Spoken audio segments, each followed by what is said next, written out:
Muy buenos días. Mi nombre es Marcos Orellana, soy el relator especial de las Naciones Unidas sobre sustancias tóxicas y derechos humanos. Quisiera empezar por agradecer la amable invitación del CEDIP y de la Universidad Mayor de San Andrés para participar en este encuentro. Me complace de gran manera tener la oportunidad nuevamente de visitar Bolivia y estar en La Paz para tratar un tema de tanta actualidad para el país, para la región y también para el planeta. El mandato de tóxicos y derechos humanos que me ha conferido el Consejo de Derechos Humanos de las Naciones Unidas monitorea y reporta a nivel global la situación de derechos humanos en relación con los tóxicos.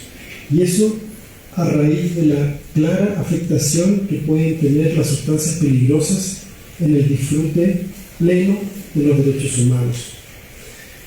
Quisiera empezar por dar algunos ejemplos de herramientas que utiliza el mandato. La semana pasada tuve oportunidad de actuar como perito ante la Corte Interamericana de Derechos Humanos en el caso de la comunidad de La Oroya versus Perú. Este es un caso que puede sentar jurisprudencia en el sistema interamericano de derechos humanos en materia de tóxicos y en materia de lo que es el derecho a un medio ambiente sano.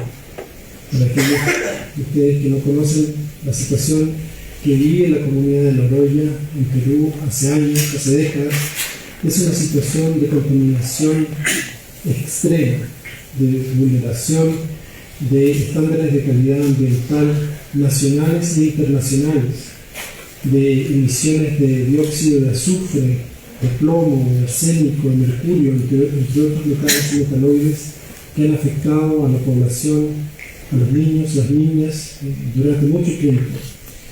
Y menciono esto porque el derecho a un medio ambiente sano se encuentra recogido en las constituciones de virtualmente todos los países de América Latina. Y sin embargo, dista mucho todavía hacerlo una realidad. Y es de esperar que la decisión que adopte la Corte Interamericana, en este caso, pueda contribuir a fortalecer y a clarificar las obligaciones que tienen los Estados en relación al derecho a un medio ambiente sano. Otros ejemplos de herramientas que utiliza la relatoría son cartas de delegaciones. He tenido la oportunidad hace un par de semanas, por ejemplo, de visitar y estar en audiencia del Parlamento de la Unión Europea acerca de cartas de delegaciones que le he escrito a las instituciones de la Unión acerca de la práctica de varios países miembros de prohibir el uso de agrotóxicos porque son peligrosos para la salud humana y el medio ambiente, y sin embargo permitir su producción y exportación a países en desarrollo que no tienen la capacidad para manejar de manera racional y ambientalmente amigable los riesgos asociados. Esta es una forma de dobles estándares, de discriminación ambiental, de explotación, y me complace advertir que la Unión Europea ha incluido en su estrategia química de sostenibilidad el compromiso de ponerle fin a esta práctica de exportación de agrotóxicos prohibidos. Ahora lo que falta es traducir el compromiso y la promesa en regulaciones, medidas legales. Y otro ejemplo de una carta de delegación, sin duda pertinente a este evento, es la carta que he tenido oportunidad de enviarle al gobierno de Bolivia, expresando mi preocupación acerca del aumento exponencial en la importación y uso del mercurio en la pequeña minería aurífera. Esa carta de delegaciones documenta cómo esta práctica, cómo esta situación no solo frustra los objetivos del convenio de Minamata sobre el mercurio, los esfuerzos de la comunidad internacional por abordar los impactos asociados a este metal extremadamente peligroso, sino que además genera toda una serie de injusticias ambientales, poniendo en peligro a pueblos indígenas que nunca han practicado minería y que dependen aguas abajo de la alimentación por peces. Algunos de los pueblos son pueblos del agua, cuya cosmovisión son los peces que les nutren de sustento y de cultura. Estos son algunos ejemplos de herramientas. Otro ejemplo son informes temáticos. Este viernes, por ejemplo, tuve oportunidad de ir a Nueva York a presentar a la Asamblea General de las Naciones Unidas un informe temático acerca de la interfaz, de la relación entre pueblos indígenas y sustancias peligrosas. La dimensión global que tienen las sustancias peligrosas en el goce efectivo de los derechos de los pueblos indígenas afectados por minería de gran escala, de pequeña escala, las industrias extractivas, afectados por agrotóxicos, la deriva de pesticidas peligrosos que afectan sus viviendas, sus comunidades, sus puertos, sus cultivos, afectados por actividades militares, por el desplazamiento forzoso, el desalojo, afectados por otras actividades que ponen en entredicho el derecho a la consulta, el derecho a un consentimiento previo e informado, entre otros derechos como la libre determinación y la autonomía. Y así como este informe temático trata la problemática de los pueblos indígenas en particular, hace más o menos un mes tuve oportunidad de ir a Suiza, Ginebra, a la sede del Consejo de Derechos Humanos a presentar un informe temático acerca del mercurio, la pequeña minería aurífera y los derechos humanos. Y quiero detenerme un poco más en esta materia, porque la pequeña minería aurífera es la fuente de emisiones de mercurio más grande del mundo. Estamos hablando de gases, ya que el mercurio es un metal que se evapora fácilmente, sube a la atmósfera, es capaz de ser transportado a largas distancias. También el mercurio es quemado para separar el oro del mineral o para purificar el oro, y de esa manera afecta a veces las cocinas de viviendas donde se realizan estas operaciones, a veces se realizan en centros urbanos. El mercurio también contamina a través de relaves contaminados los sedimentos, y a través de eso los peces, de los cuales depende mucha gente.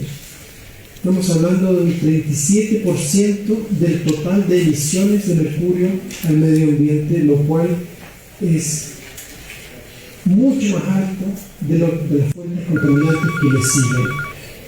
La combustión al carbón lleva hacia un 21% de las emisiones, y la producción de metales no ferrosos 15%, la producción de cemento un 11%. Entonces vemos que las emisiones de mercurio son mucho más altas que todas las que le siguen.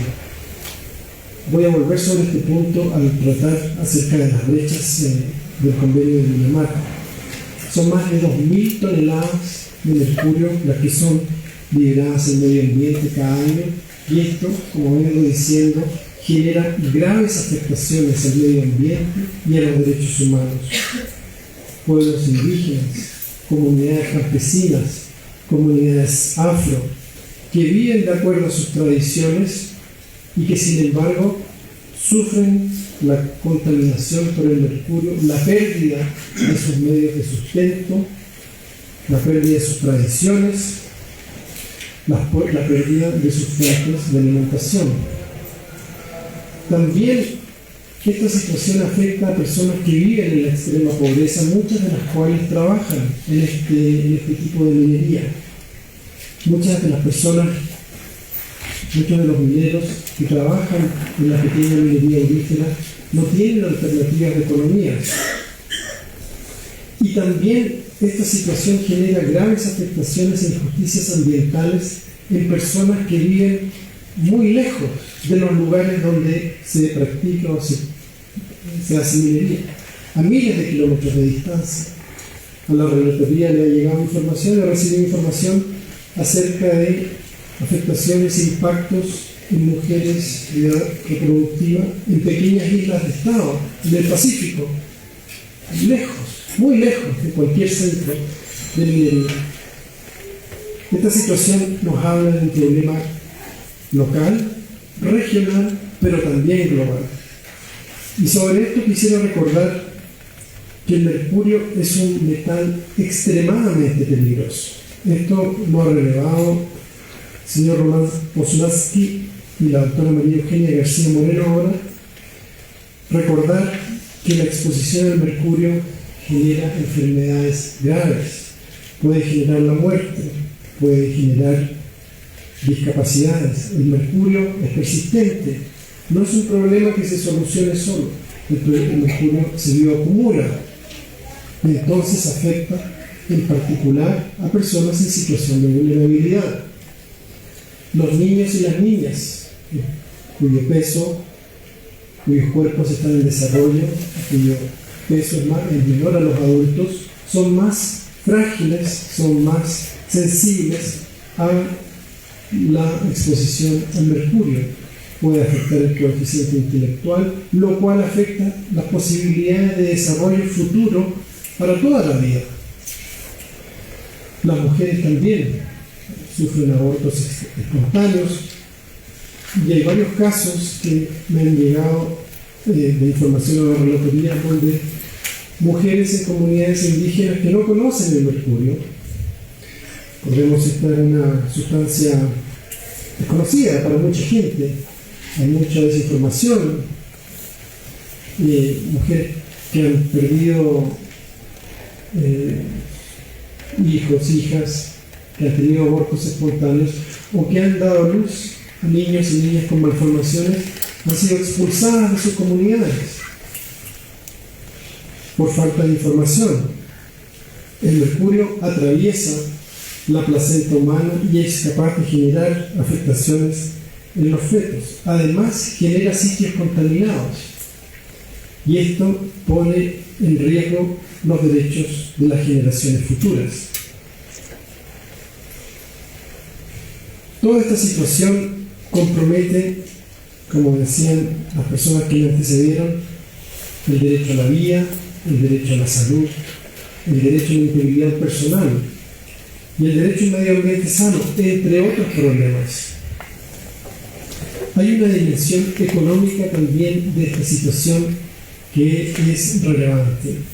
Como decía, son muchas las personas que dependen de la pequeña minería aurífera para su sustento a nivel global, en toda la cuenca amazónica, en el África Occidental, en el sudeste asiático. Los estimados son entre 10 a 15 millones de personas, 1 millón de niños y niñas, 4,5 millones de mujeres. Es una dimensión económica importante.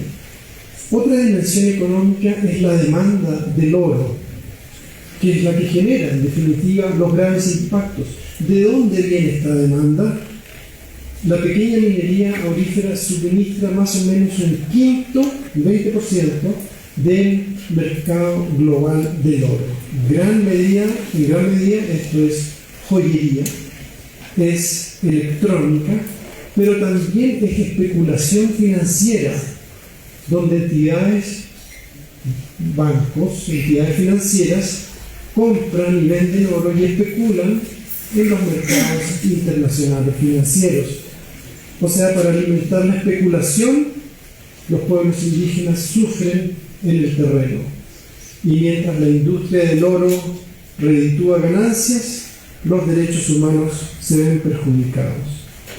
Un punto importante en la cadena del mercado del oro son las refinerías, que compran el oro y lo purifican a los niveles donde se logran luego los mercados del oro a nivel internacional.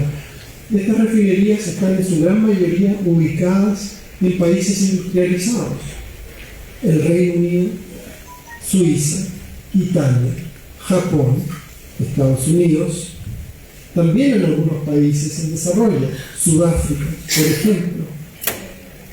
Estas refinerías no tienen medidas de diligencia debida para asegurar que el oro que compran esté libre de mercurio o que provenga de lugares donde no alimente conflictos como han sido aquellos que se han verificado en algunos países de África.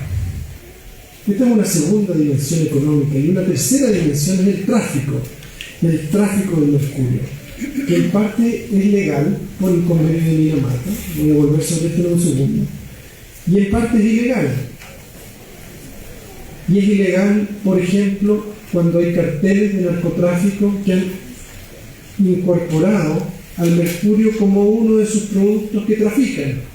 Y esto está aparejado, nuevamente, como decía el señor Román Poznański antes que yo, a la trata de personas, a la esclavitud, a la violencia, a serios problemas de derechos humanos que van aparejados al uso del mercurio. Estas dimensiones de las economías tienen que ser también abordadas en cualquier solución a la problemática del mercurio bajo la inspiración de los esfuerzos hacia un derecho a un medio ambiente sano. Quisiera también detenerme en el convenio de Minamata. El convenio de Minamata es el convenio más joven de la familia de los acuerdos multilaterales ambientales.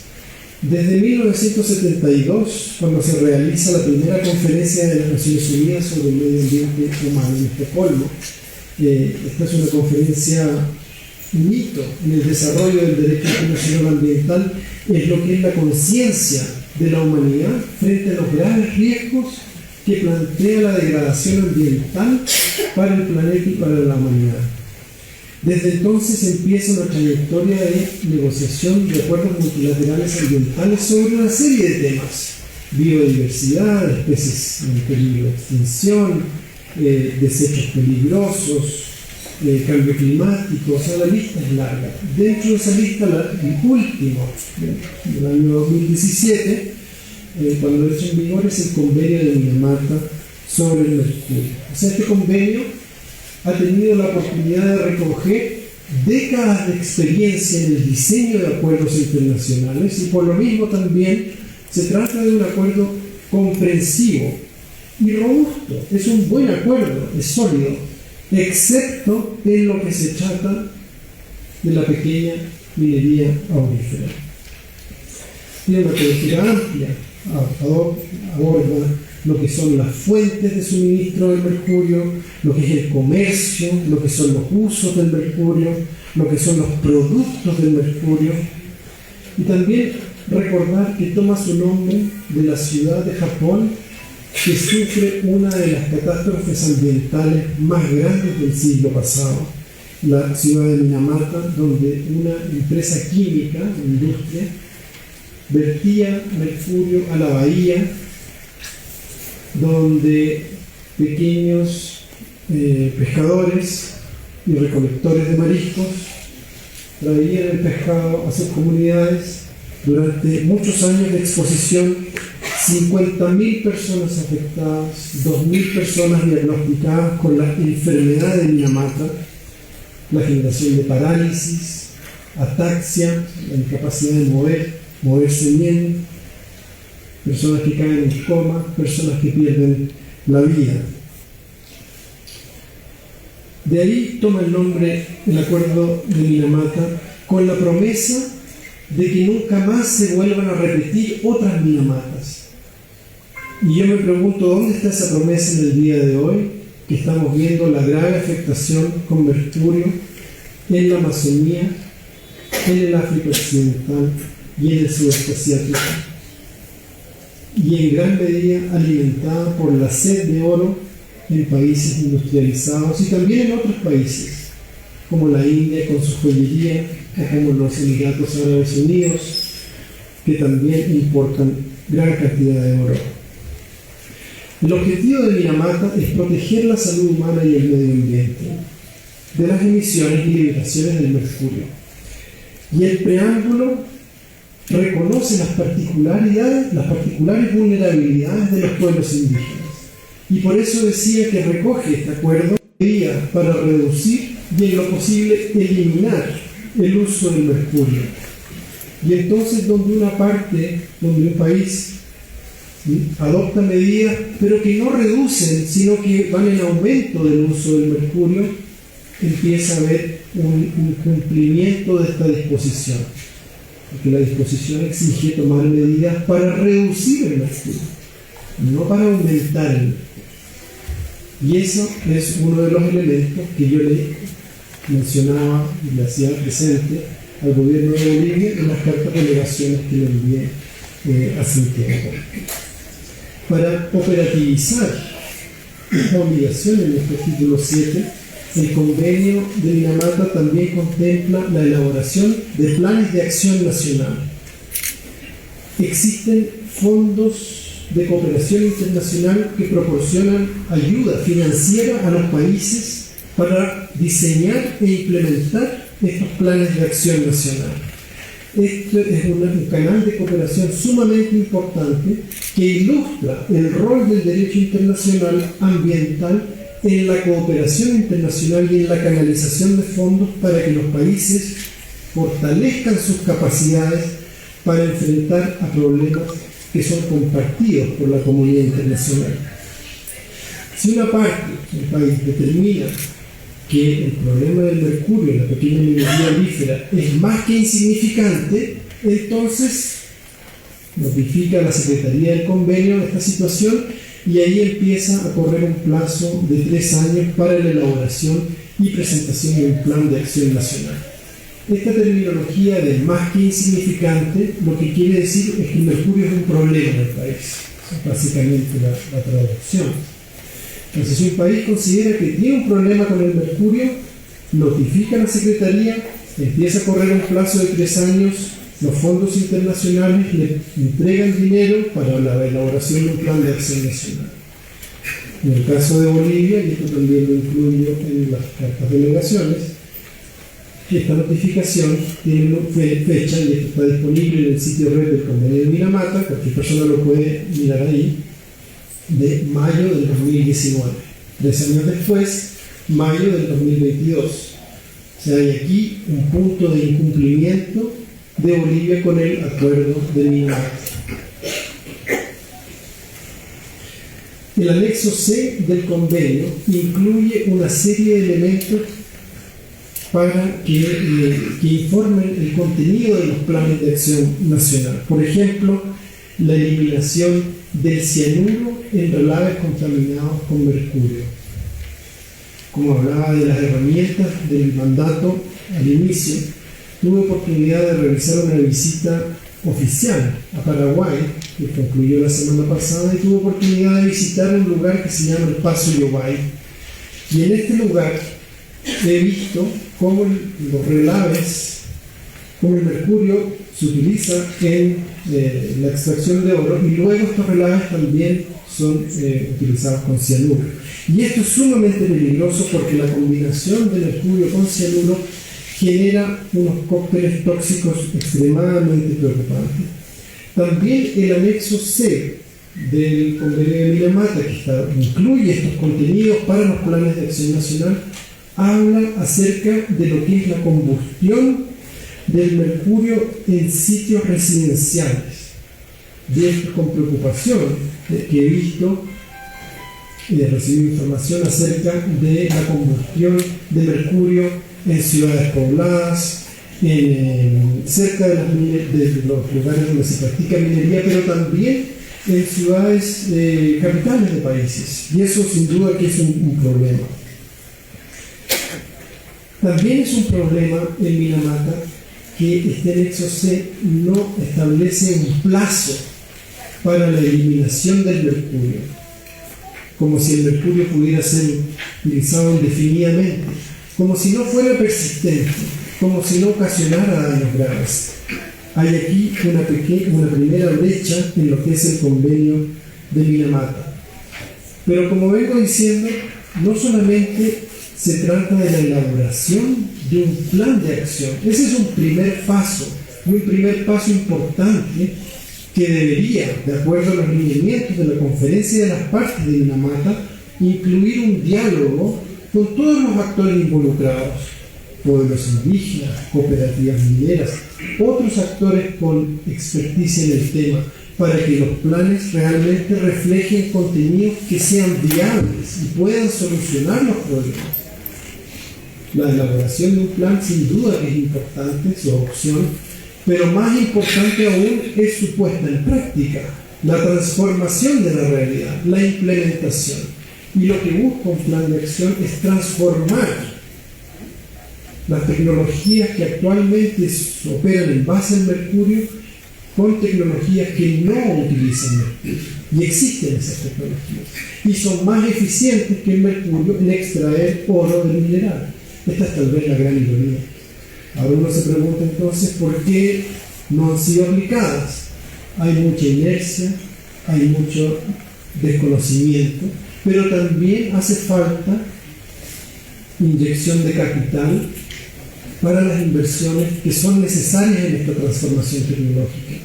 Y es ahí donde el plan de acción juega un rol clave en el rol de fomento y de reconversión tecnológica para que la actividad no siga contaminando a la gente y al medio ambiente.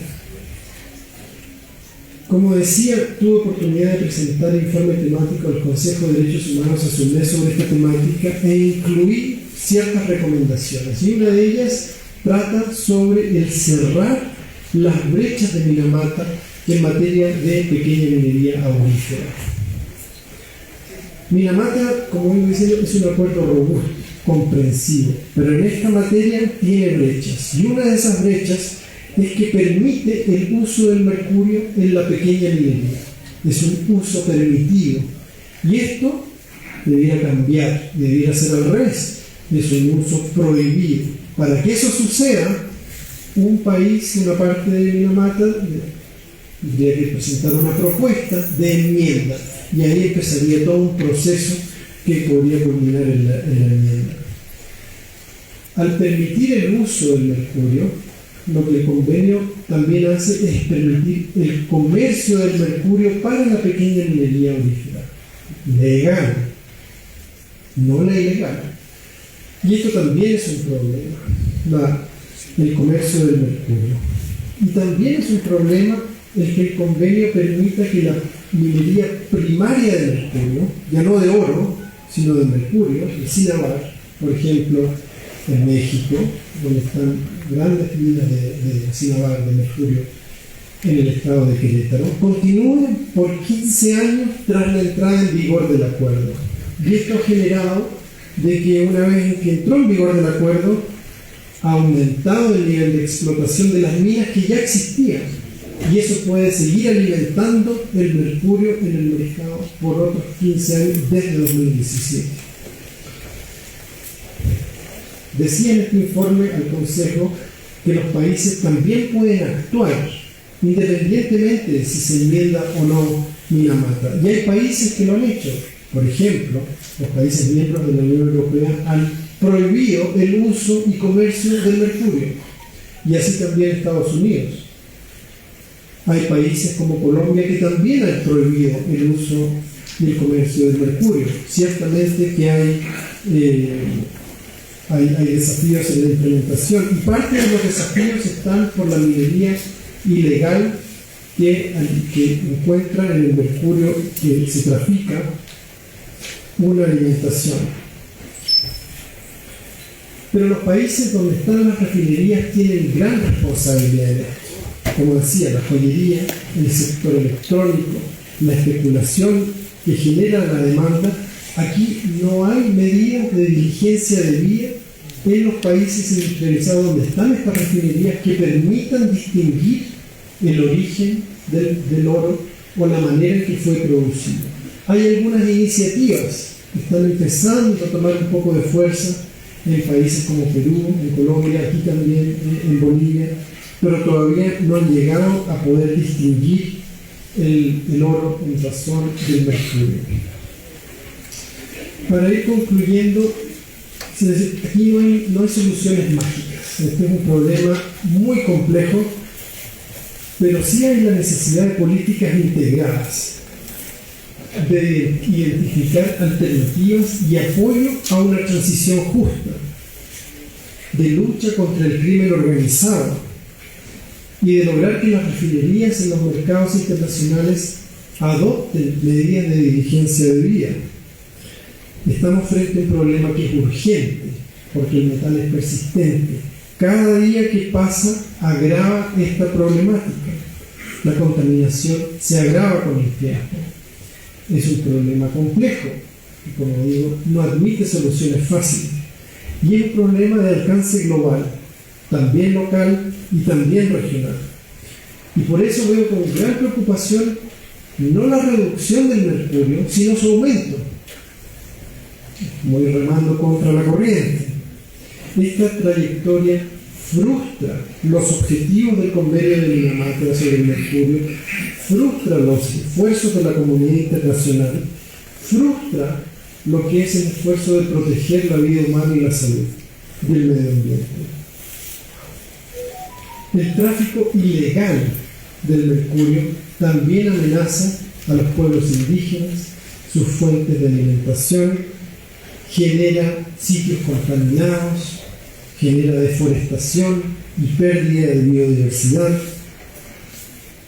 O sea, en definitiva, estamos ante un problema de gran afectación a los derechos humanos y al medio ambiente, lo que es el goce efectivo de la vida, la salud, la integridad personal, la cultura y sin duda el derecho de toda persona a vivir en un medio ambiente sano.